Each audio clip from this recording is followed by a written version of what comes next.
To the DoDCast. Today, Ricky Keeler chats with Potomac Nationals play-by-play announcer Mike Weisman. Thanks for taking the time. Definitely appreciate it. First question I wanted to ask before we get into specifics is just your initial thoughts on Potomac's first half. So it was definitely up and down. The pitching struggled initially. The offense came out red hot.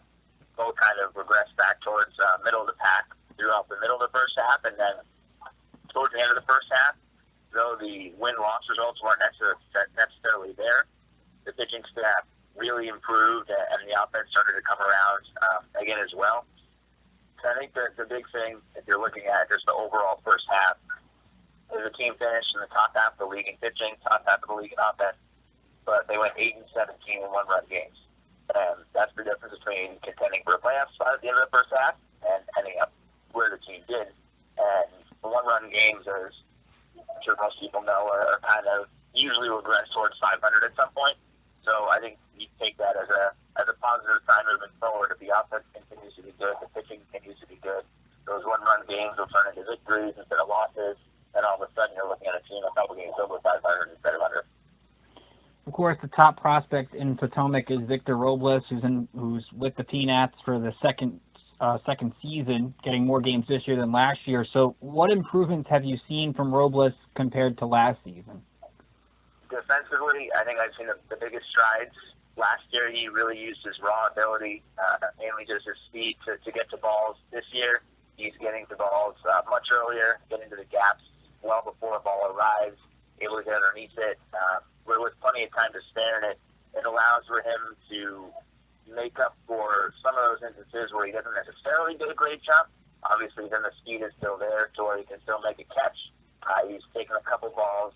One, for sure, he robbed a home run at our ballpark a couple weeks ago in the same series. I believe it was against the Bruce Creek Astros.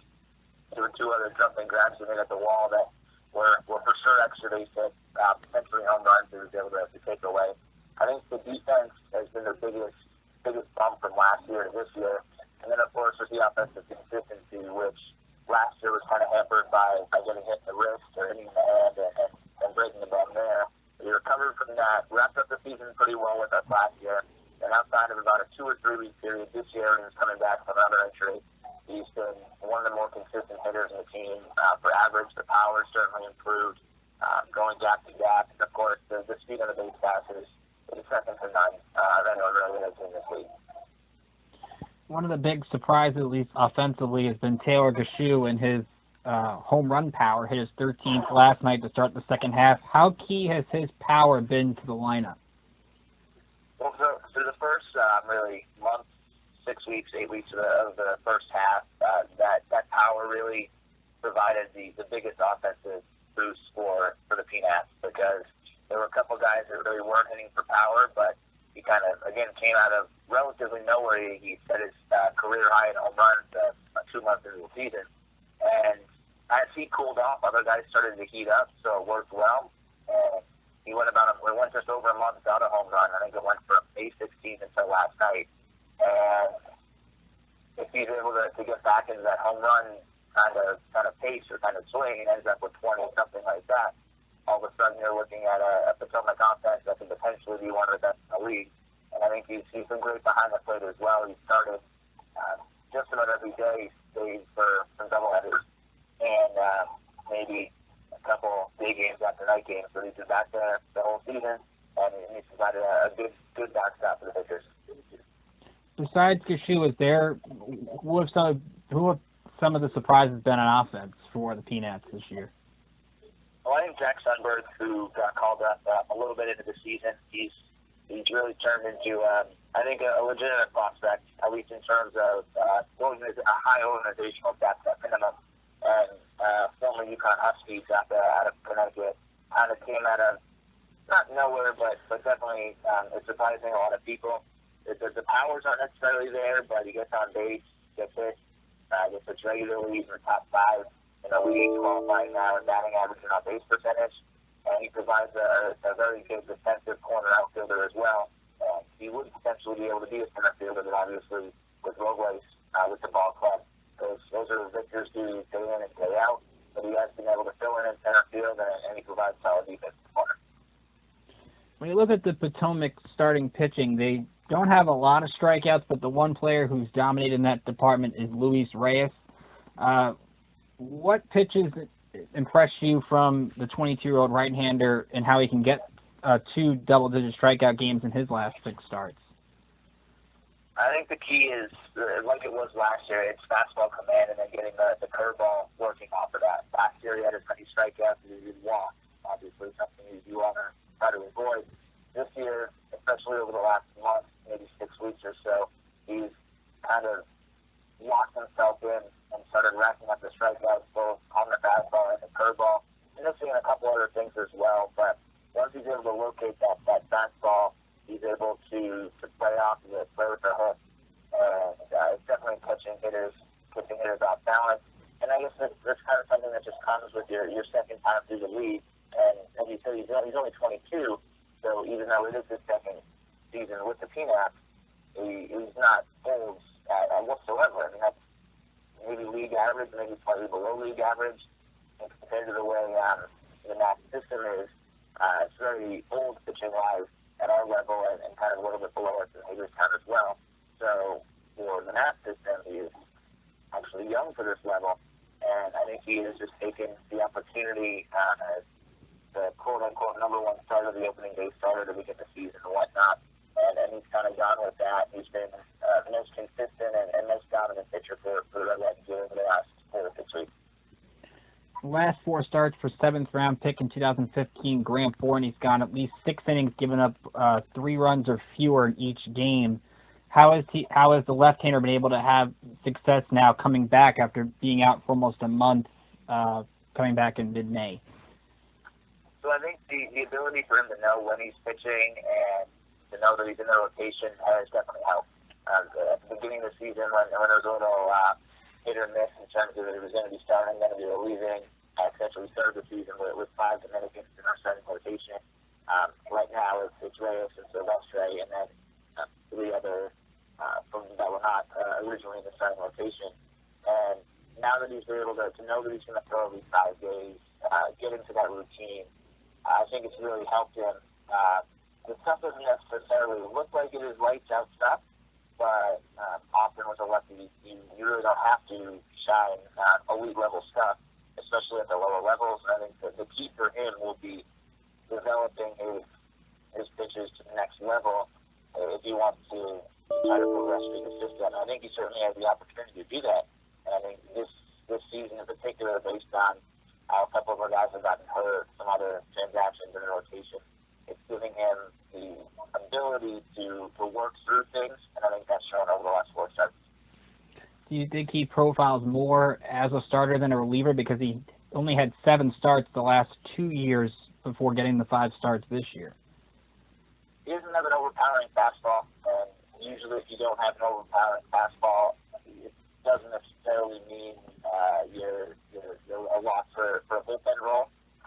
But again, guys certainly move differently through the system. I think it's very rare that teams will look to develop relief pitchers just because a solid number 4, number 5 starter over the long term can provide so much more value than even a dominant reliever.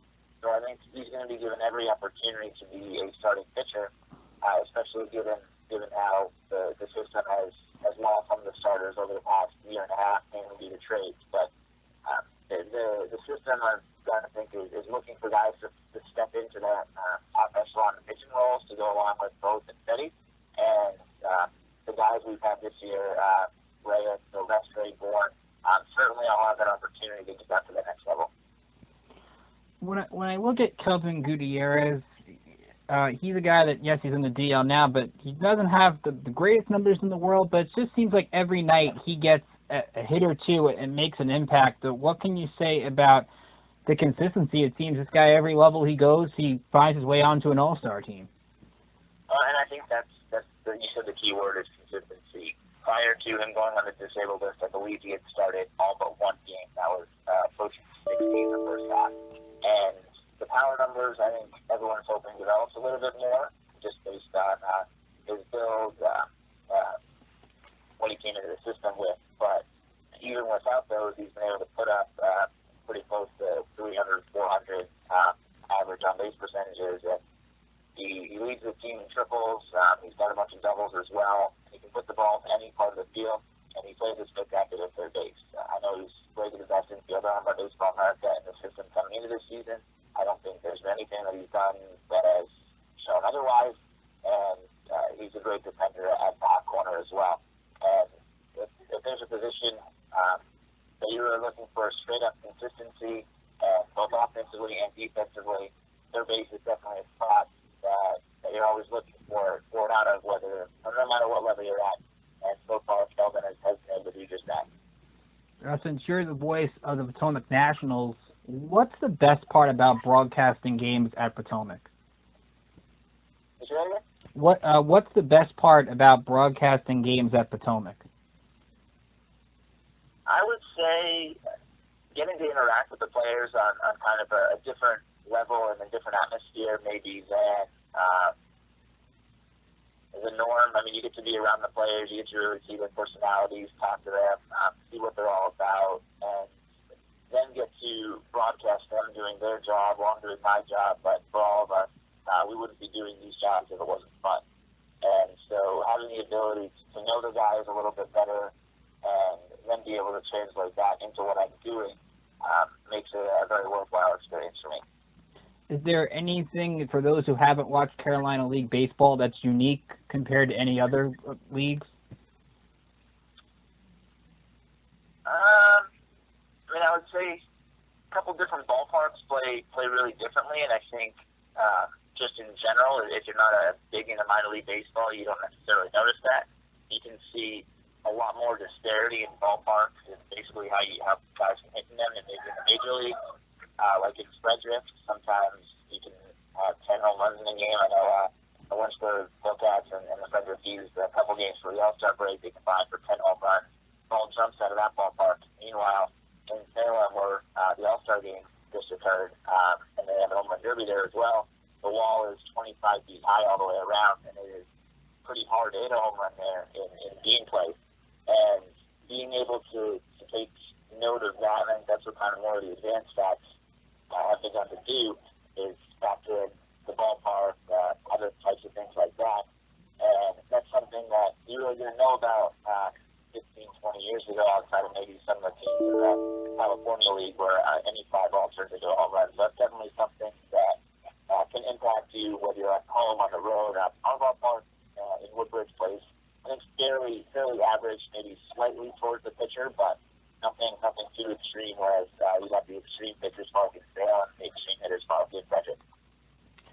So how can, whoever's listening to this interview, how can they follow you on Twitter, and what do the Potomac Nationals have coming up in the second half? So you can follow the Peanuts on Twitter at Peanuts42. In terms of promotions, we've got a lot of cool stuff going on. We have a lot of different bobbleheads. We've got a Steven Strasburg flamethrower bobblehead. That's going to be really cool. It's full-on Strasburg with the flamethrower backpack and holding up the flamethrower. We've got an Ode to Tommy John surgery statue. It's going to be on one of our Saturday nights as well. And late in July, we're actually doing Mighty Ducks Night. We're going to have Fletcher Averman, from the movie, Matt Doherty, in our ballpark, and we're going to have a Matt Doherty, Fletcher Averman bobblehead as well.